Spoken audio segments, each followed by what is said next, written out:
చందమామ కథ నవ్వితే నవరత్నాలు. అనగనగా ఒక ఊళ్ళో ఒక అవ్వ ఉండేది.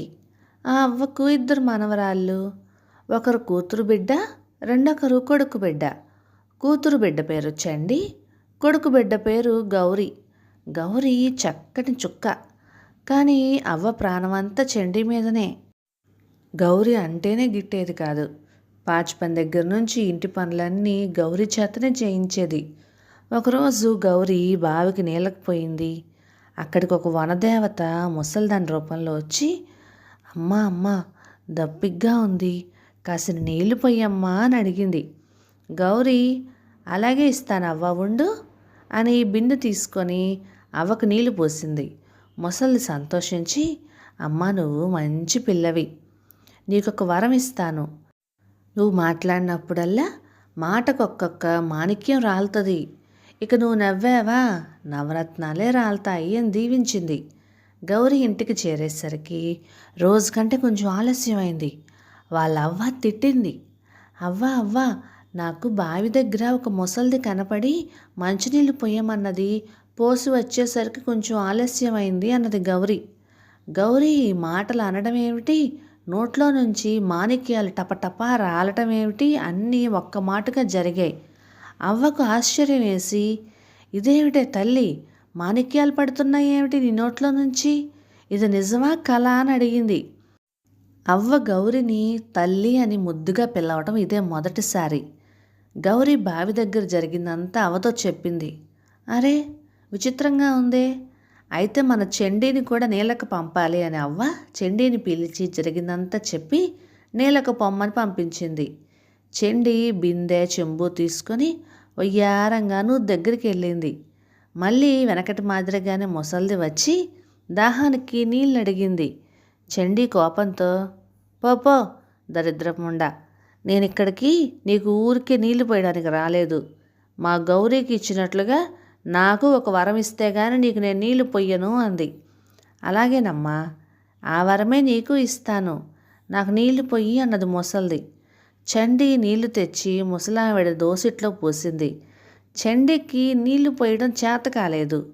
ముసలావిడకి ముఖము గడ్డము అన్నీ తడిపేసింది. ముసలావిడికి కోపం వచ్చి, ఓ చండి, నువ్వు మాట్లాడినప్పుడల్లా నీ నోట్లో నుంచి కప్పలు పడతాయి, ఇక నవ్వావా తేళ్ళు మండ్రగబ్బలు పాములు పడతాయని మాయమైపోయింది. పాపం చండి ఏడుపు మొహంతో ఇంటికి తిరిగి వచ్చింది. అవ్వ ఉత్సాహంతో ఎన్నో అడిగింది, కానీ ఒక్కదానికి కూడా చండి జవాబు చెప్పట్లేదు.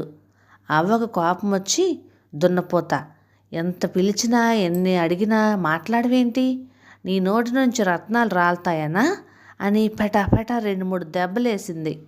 చండీకి కూడా కోపం వచ్చి, ముసల్దానా నన్ను కొడతావా, పైగా బావికి పంపి అన్నది. చండి ఈ మాట అనడం ఏమిటి, కప్పలు నోట్లో నుంచి గబగబా పడడం ఏమిటి, 2 ఒకేసారి జరిగినాయి. ఇదేమిటే అన్నదవ్వ. ఇదే ఆ ముసలిద నాకు ఇచ్చిన వరం అన్నది చండి. చండి నోటి నుంచి కప్పలు మళ్ళీ గబగబా పడ్డాయి. ముసల్దానికి దిగులు పట్టుకుంది, చండిని ఏం చేద్దామా అని. ఇలా ఉండగా ఒక రోజున ఆ దేశపు రాజు కొడుకు అవ్వ ఇంటి ముందుగా గుర్రం మీద పోతూ దొడ్లో అంట్లు తోముతున్న గౌరీని చూశాడు. ఆ పిల్లని చూడగానే అతనికి ఆమెను పెళ్లి చేసుకోవాలి అని బుద్ధి పుట్టింది. అతను ఎకాఎకిన ఇంటికి తిరిగి వచ్చి మంత్రిని పిలిచి, పలానా ఊళ్ళో పలానా ఇంట్లో ఒక చక్కటి పిల్ల ఉంటుంది, నువ్వు పళ్ళకి నగలు మంచి బట్టలు అన్నీ తీసుకొని పోయి ఆ పిల్లని తీసుకొచ్చి నాకు పెళ్లి చెయ్యి అన్నాడు.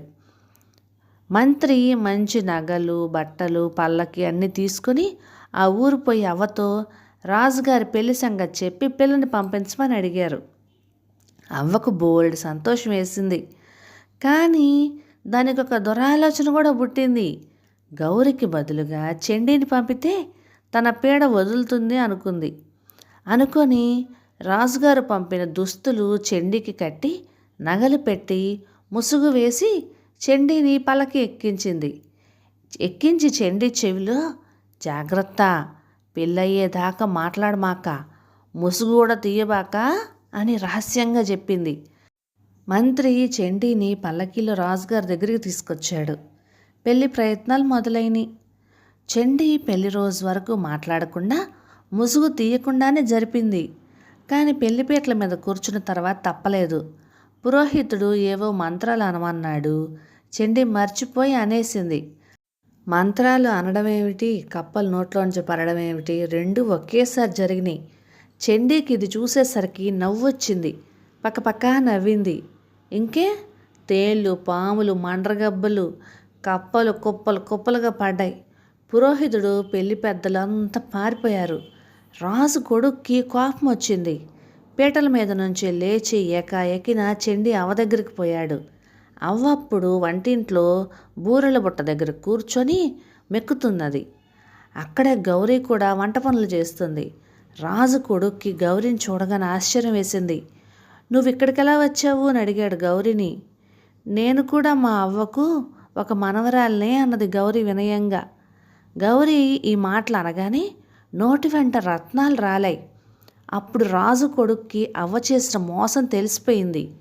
కోపంతో మంత్రిని పిలిచి ఈ అవ్వను దాని మనవరాల్ని తీసుకెళ్ళి బుర్ర గొరిగించి గాడిదనెక్కించి ఊరు చుట్టూ 3 మాటలు తిప్పి ఊరి బయటకు వెళ్ళగొట్టండి అని ఆజ్ఞాపించాడు. ఆ ఆజ్ఞ వినగానే గౌరికి ఏడుపులో కూడా నవ్వొచ్చింది.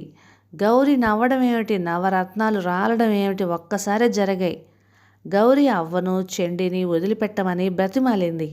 రాజు కొడుకు గౌరీ మాట ప్రకారం వాళ్ళని వదిలిపెట్టాడు.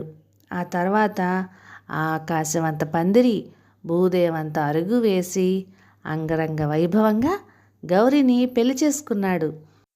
గౌరీ రాజు కొడుకు 100 ఏళ్ళు బతికి హాయిగా రాజ్యం ఏలారు. కొందరు చండీలాగా నిష్ఠూరంగా మాట్లాడతారు, కొందరు గౌరీలాగా సున్నితంగా మాట్లాడతారు. కథ సమాప్తం. మీకు ఈ కథ నచ్చినట్లయితే లైక్ చేయండి, షేర్ చేయండి, సబ్స్క్రైబ్ చేయండి. Thank you.